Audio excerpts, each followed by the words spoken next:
Imagine standing atop a wild, windswept English moor, nothing but the call of distant birds and the endless horizon of heather and peat beneath your feet. Now imagine more than 40 towering wind turbines, each rivaling the Blackpool Tower in height, spinning relentlessly against that very skyline. Welcome to the heart of one of Britain's most dramatic and consequential battles over the future, not just of renewable energy, but of the countryside itself. How did a single patch of moorland become the front line in a war between climate ambitions and conservation? And what does this conflict tell us about the hidden costs of green progress? Today we're diving into the story of the proposed Calderdale wind farm, a mega project that promises to power 250,000 homes, but could also change, forever, one of England's most cherished and ecologically vital landscapes. As campaigners celebrate a petition milestone and developers push to make history, the stakes couldn't be higher. At the core of this struggle lies a question that resonates across the globe. Must we sacrifice nature to save the planet? Let's rewind. The UK has declared its intent to become a world leader in renewable energy. Targets for wind power are ambitious, and the transition from fossil fuels is no longer just an aspiration, it's a necessity. The government wants to ramp up its onshore wind capacity dramatically by 2030, and that means more projects in more places, fast.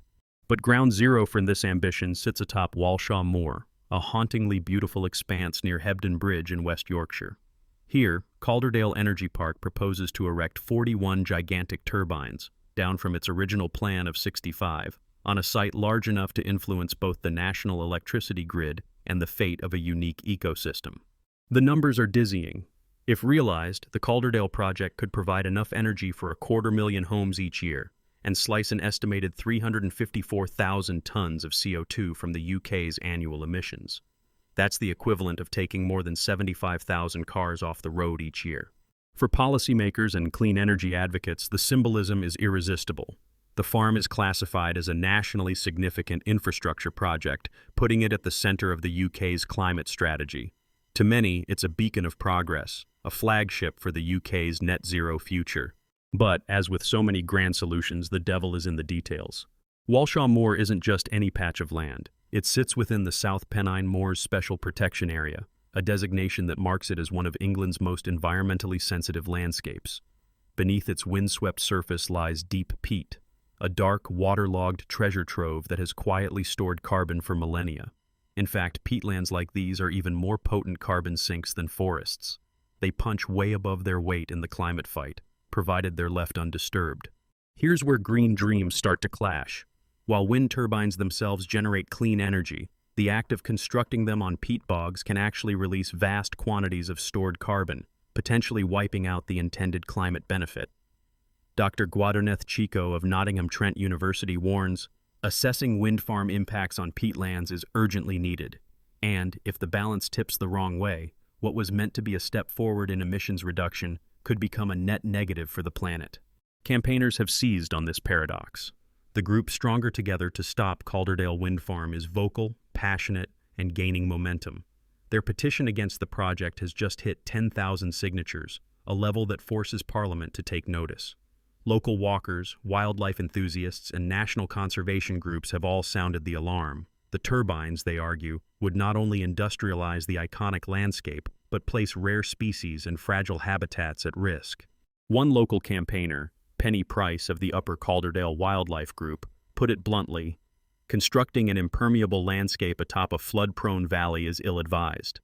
Her point isn't just aesthetic. Disturbing peatlands can exacerbate flood risks, a dangerous prospect for the communities that surround the moor. Not all opposition comes from environmental quarters. Some object to the visual and acoustic impact, giant blades spinning above the ancient moor, the signature whoosh, and the constant hum. Property owners worry about devaluation and the loss of the area's unique character, while others see the project as a threat to mental well-being and the cultural identity of the region. Yet, despite the local pushback, national opinion appears overwhelmingly in favor of onshore wind. According to public polls, 78% of the UK population supports onshore wind farms. Only 7% actively oppose them. That might sound like a green light, but the paradox is striking. The further you are from the moor, the more enthusiastic the support. For those living closest, the costs seem all too real. But there's more. The environmental stakes here have a technical twist. Peat bogs are notoriously fickle. Construction, no matter how carefully planned, almost always requires draining and altering the bog. Jenny Shepherd, a campaigner with Stop Calderdale Wind Farm, underscores the risk. Building on peatland necessitates drainage, which destroys a protected habitat. Once that carbon is unleashed, it's next to impossible to recapture. The net benefit to the climate becomes, at best, murky.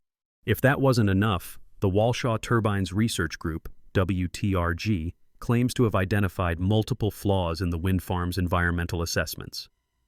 Nick McKinnon of the WTRG notes, "There are numerous errors in the design process of the Calderdale Energy Park." This allegation raises further uncertainty about whether the project's promises can ever truly be realized. Then there's the legal and bureaucratic labyrinth.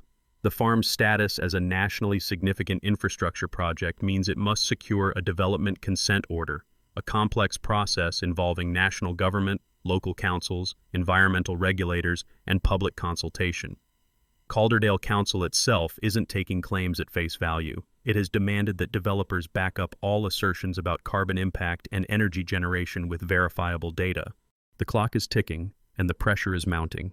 The UK government has loosened regulations, making it easier for new wind farm applications to be considered, but it has also tightened requirements for environmental assessment and local consultation. The future of Walshaw Moor isn't just about turbines or peat. It's a test for Britain's entire approach to balancing climate action with ecological responsibility. Supporters of the wind farm argue that refusing such projects risks undermining national climate goals and leaving communities vulnerable to the devastating impacts of fossil fuel dependence. They cite the looming energy crisis and the urgent need for homegrown, sustainable sources of electricity. In their vision, Walshaw Moor could become a symbol, not of environmental loss, but of a bold step toward a net-zero nation. Opponents counter with the argument that true climate leadership means protecting nature, not trading one form of environmental damage for another. They call for the farm to be relocated to less sensitive sites, and for the government to demonstrate that its push for renewables will not come at the expense of irreplaceable landscapes and habitats. Emotions run high on both sides. The words of writer Horatio Clare ring out. The moor provides comfort and inspiration. This project represents its complete destruction. For local communities, the stakes are personal, intertwined with identity, memory, and the daily experience of place. And what about the bigger picture? Across the UK and EU, over 640 wind turbines have already been erected on blanket bogs, illustrating that the Calderdale controversy is part of a much wider pattern. Each new project raises the same difficult questions. Where should the green revolution draw its boundaries? Can technological progress and ecological stewardship ever truly be reconciled? The decision facing Calderdale Council, Parliament, and ultimately the UK government is fraught with risk, uncertainty, and long-term consequence. Will they approve the project, perhaps with tough conditions? Will they reject it, setting a precedent for stronger environmental protection? Or will a compromise emerge? Fewer turbines, new locations, or innovative engineering to minimize peatland disturbance? As pressure from both campaigners and climate strategists continues to build, the next steps for Calderdale could shape the future of renewable energy development across all of Britain's wild and protected spaces. But right now, as the petition hits a critical milestone and the nation's eyes turn to the moor, one question hangs in the air, unresolved. Is it possible to fight climate change without sacrificing the very natural treasures we seek to protect? At this crossroads, the fate of Walshaw Moor and the future of green energy in Britain hangs in the balance. So what happens next? What does this single battle tell us about the road ahead for renewables, our landscapes, and the soul of environmental action in the UK? Let's peer into the possible futures. Imagine first that the wind farm goes ahead, but only after the most stringent safeguards in British history. Every turbine is meticulously sited, construction avoids the wettest peat, and a sweeping restoration program is put in place. Calderdale Energy Park boasts transparent, verifiable data, policing every gram of carbon saved and every square meter of moorland spared. In this world, the project symbolizes a new path, major renewable builds that bend around nature, not bulldoze through it. Yet, even here, there are risks. Despite all intentions, scientists warn that building access roads and deep turbine foundations on fragile peat often causes drainage or compaction. Penny Price of the Upper Calderdale Wildlife Group cautions, constructing an impermeable landscape atop a flood-prone valley is fraught with risk. Floods don't care about good intentions.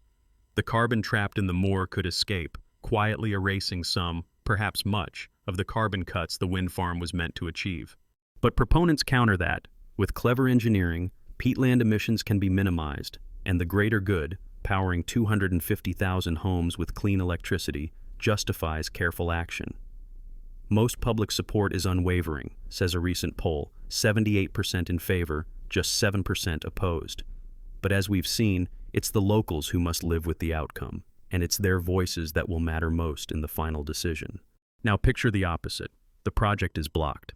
Walshaw Moor remains wild, silent, except for the birds and wind rushing over the bog. Activists and local walkers cheer, celebrating a victory for England's most protected landscapes.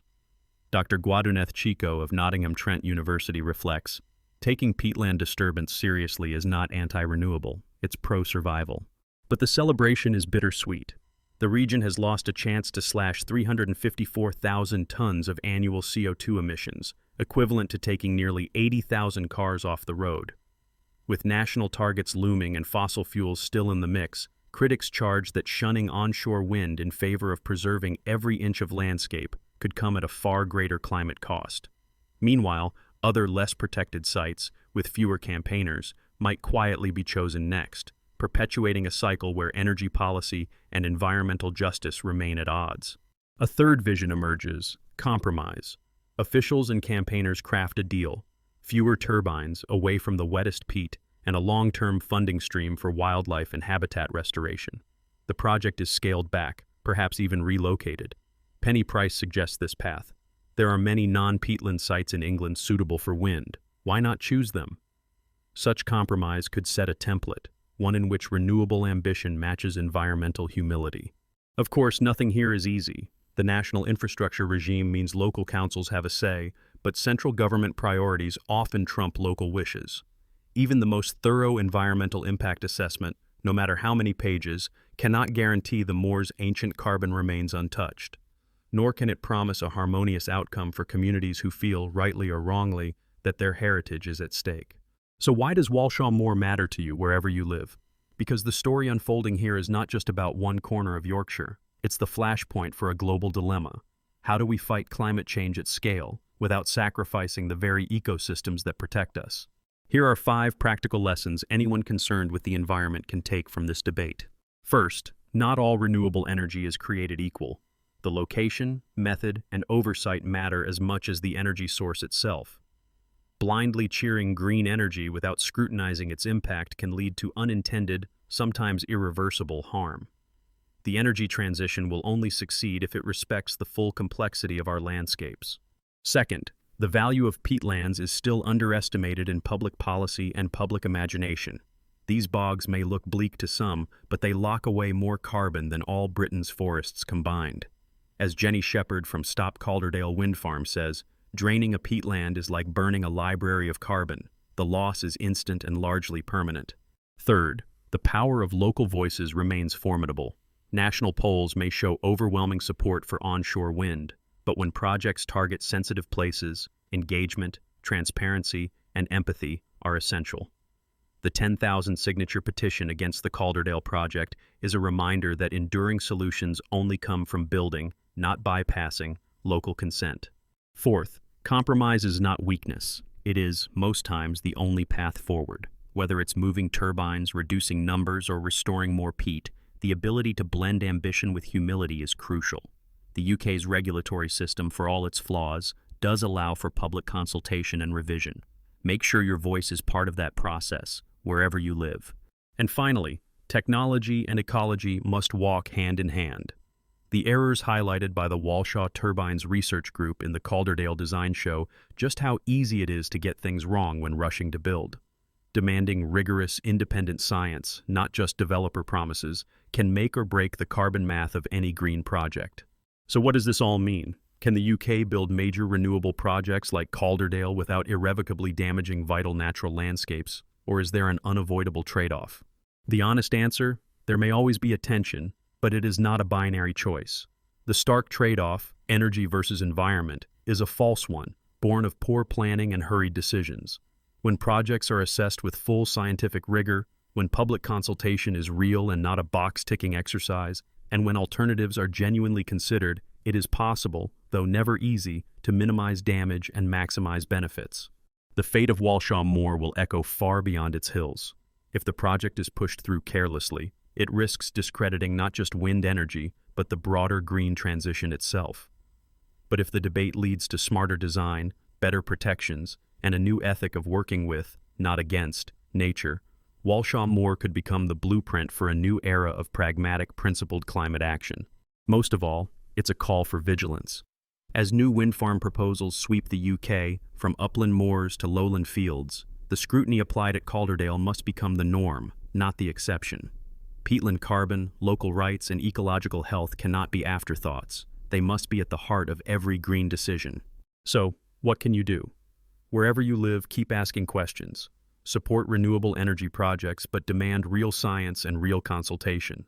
If your community faces a similar dilemma, learn from Walshaw Moor. Get organized, get informed, make your voice heard. Share your concerns and your hopes, not just your opposition. And here's a final secret most people don't know. The UK's land use plan is quietly being rewritten as we speak. The new National Land Use Framework and Strategic Spatial Energy Plan will decide, for decades, where and how renewables grow. Get involved now. Because the legacy of Walshaw Moor isn't about turbines or bogs alone. It's about who gets to shape the future, and whether that future truly works for both people and the planet. If you found this story thought-provoking, you know what to do. Subscribe, hit the bell, and join the conversation below. What do you think? Is there always a trade-off between climate